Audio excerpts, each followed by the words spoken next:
자, 두 번째 이야기인데요. 두 번째 이야기는 사실 제가 이거 원래 배터리면 해도 되는데 다음 주 이야기를 하다 보니까 9월 20일 정도에 추석 일주일 전에 아시안게임이 하나 열립니다. 원래 아시안게임은 2년 단위마다 열리는데 짝수회로 열려요. 올해는 홀수회인데 그렇죠. 작년에 코로나 때문에 중국 항저우에서 아시안게임이 열리지 않았습니다. 그래서 작년에 하지 못한 아시안게임이 올해 열리는데 아시안게임과 중국 요코는 무슨 관련이 있느냐? 관련이 없다면 없을 수도 있고 있다면 있을 수도 있습니다. 그걸 가지고 자 격동의 9월 정신 난장판 2탄 재정리하는 중국 요코 관련주 이렇게 준비를 해봤습니다. 자료 화면 하나 보실까요? 이 화면은 뭐냐면 크루즈선입니다. 저는 아직 타보지 못했어요. 타봤구나. 제가 저기 월미도에서 갈매기 크루즈까지는 안 되겠네요. 그렇죠.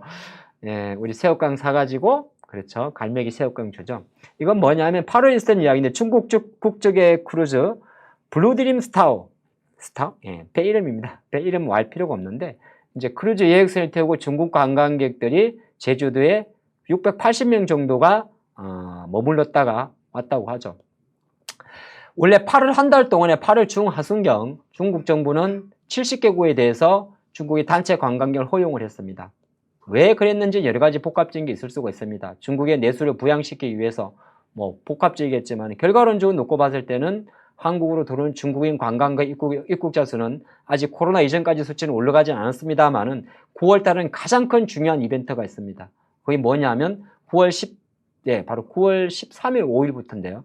일단 두 군데 K 관광 로드쇼가 우리나라 한국관광공사 주관과 중국 상하이 베이징에서 열리게 됩니다. 거기에는 여행 상품을 소개하는 것이고 홍보를 하는 영상이 되는 거죠. 이벤트가 되는 거죠. 그리고 중국은 우리가 추석이라고 이야기하는 9월 8일, 9월 28일이죠.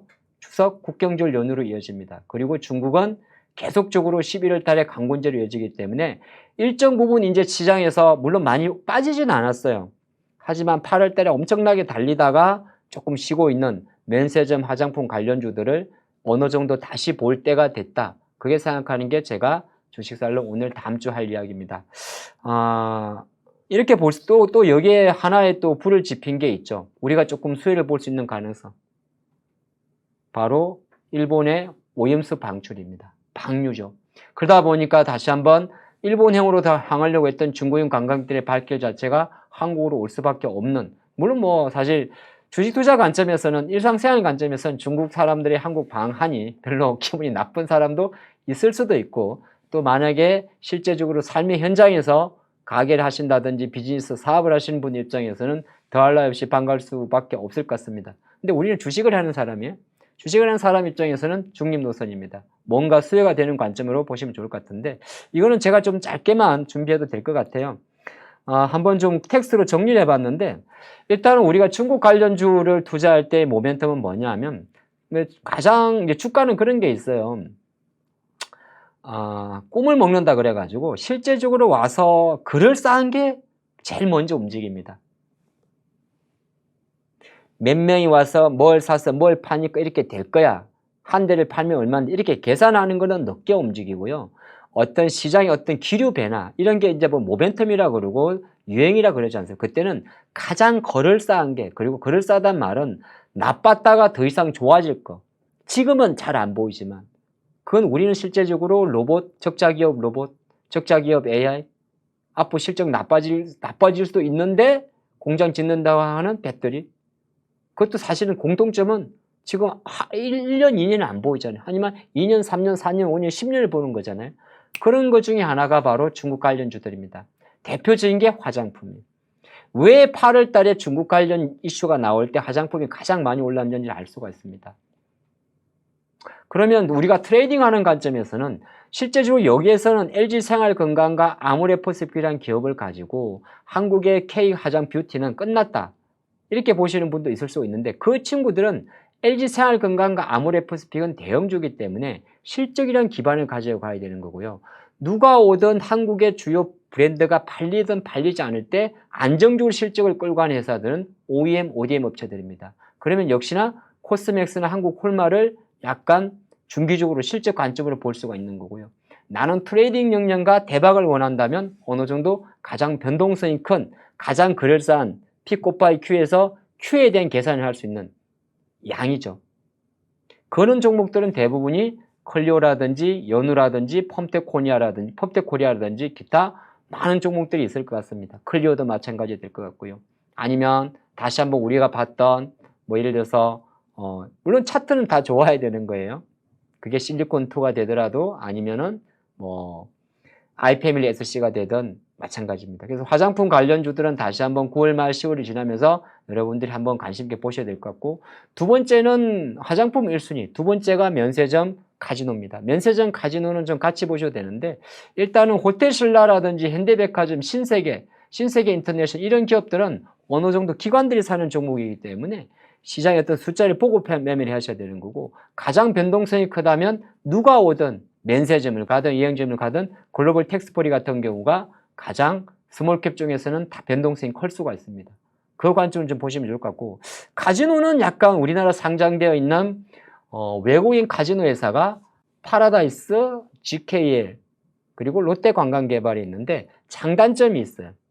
파라다이스는 코스닥 종목이고 GKL은 코스피 종목이고 롯데관광개발은 자금 상태가 안 좋지만은 어느 정도 면세점에 완전히 사활을 걸고 있는 복불복의 어떤 불안정성을 갖고 있습니다.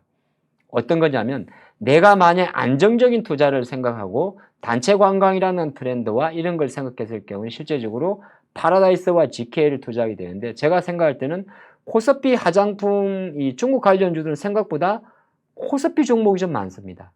물론 코스닥도 있지만, 그러면 만약에 파라다이스와 GKL 중에 하나를 선택한다면 저는 GKL을 선택을 할 것 같습니다.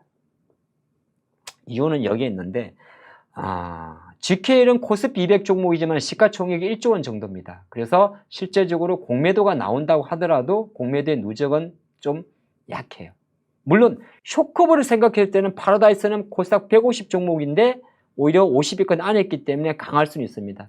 근데 이미 파라다이스나 GKL, 롯데관광개발 모두 8월 달에 주가 단기 대비해서 32% 이상 오르면서 더 이상의 쇼커버 물량은 나올 가능성이 낮습니다. 그러면 쇼커버를 배제하고 패시브를 생각했을 경우에는 제가 생각할 때는 코스닥을 추종하는 패시브보다는 코스피를 추종하는 패시브의 자금이 크기 때문에 선택을 하라면 말이죠.